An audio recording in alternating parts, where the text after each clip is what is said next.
Ay, kumusta? Katoliko ka ba? Nakapagsimba ka na ba dito sa Doha, Qatar? Kung hindi pa, tara, samahan mo ako. Magsimba tayo at konting suroy-suroy na rin pagkatapos. Actually guys, pangalawang beses ko na itong makasimba dito sa Our Lady of the Rosary Church. Matatagpuan ito sa religious complex dito sa Abu Hamur, Doha, Qatar. Yung una, nung Biyernes Santo. At ngayon naman, Easter Sunday. Alam nyo, hindi ko talaga pinalampas yung pagkakataon na ito. Sa dami ng nangyayari ngayon sa Middle East, parang mas kailangan nating lumapit kay Lord. Kasi sa totoo lang, siya lang talaga ang nakakaalam kung ano ang pwedeng mangyari sa mundo natin.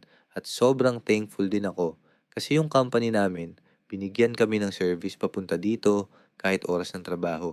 Kaya ikaw, kung may chance ka, huwag mong palampasin. Take time to pray, magpasalamat at mag-reflect.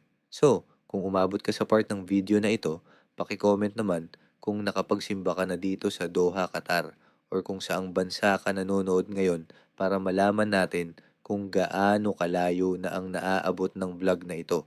Shukran!